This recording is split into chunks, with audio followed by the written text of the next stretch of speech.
We begin here at noon on this Monday on Mount Charleston, where crews continue battling the Mahogany Fire this afternoon. You're looking at time-lapse video from a viewer. It shows the smoke spreading above his neighborhood. Look at that huge plume. The fire started yesterday afternoon. It's already burned over 5,000 acres, and at last report, there is no containment. The good news, the wind has died down in that area today. Those gusts spread the fire very quickly yesterday.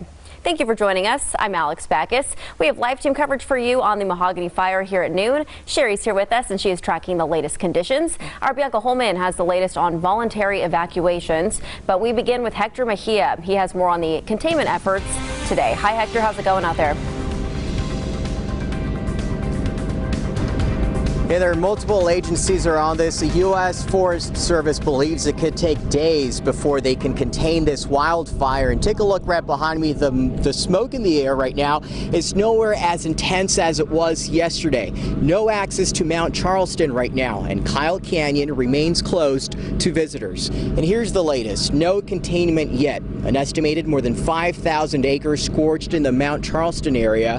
There is some good news. No reports of injuries, no damaged structures. Weather conditions are improving. The winds calmed down and temperatures dropped overnight, slowing the intensity of the fire. The roughly 80 crew members who are out there right now are counting on air support. Large air tankers have been ordered. While the cause of this fire has not been determined yet, the U.S. Forest Service is reminding everyone about fire safety ahead of the 4th of July holiday weekend. We're urging people to be extra cautious if they're going to be recreating on any of the federal lands. They need to remember that there are no fireworks ever at Mount Charleston or on the other federal lands, say out at Red Rock. As we mentioned, the fire started less than 24 hours ago, around 3 o'clock in the afternoon yesterday, sending massive plumes of smoke into the air.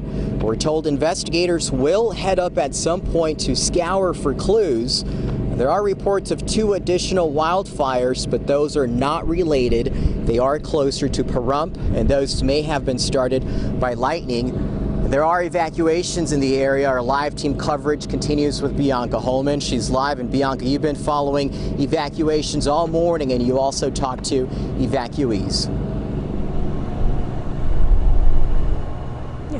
Yeah, Spring Mountain Youth Camp was evacuated, and there was a voluntary evacuation for folks living in the Lee Canyon area. It wasn't mandatory, but they had the choice to leave if they wanted. And matter of fact, the Red Cross, they came here to the Bilbray Elementary School to set up shop to help those who were in need. They provided food, shelter, things of that nature, water for anybody who needed it. And they, of course, were here throughout the night, throughout this morning.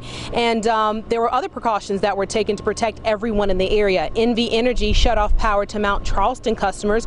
We spoke with evacuees who volunteer at McWilliams campgrounds about what they saw. It was very windy up there yesterday. Of course, we told the campers also, not to start any fires or charcoals at that time, and everybody was right on with that. We weren't really even smelling any smoke at that time because of the directions of the wind, so it's not like we were engulfed in smoke or anything, so nobody was really panicked at all. But most everybody said, even though they weren't being evacuated initially, that they were leaving.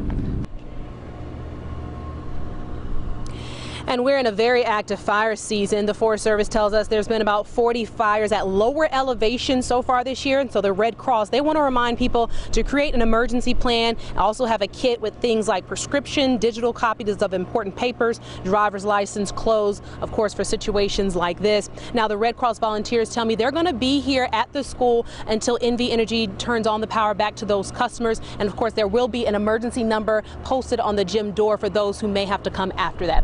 Reporting from Sky Canyon, Bianca Holman, 8 News Now. All right, Bianca, thank you to you and Hector. And as she just mentioned, the Spring Mountain Youth Camp was evacuated because of the fire. That's a correctional youth facility up on Angels Peak, where teen boys are sent for educational, social, and therapeutic needs. They care for about 240 boys every year. That camp is operated by the Clark County School District.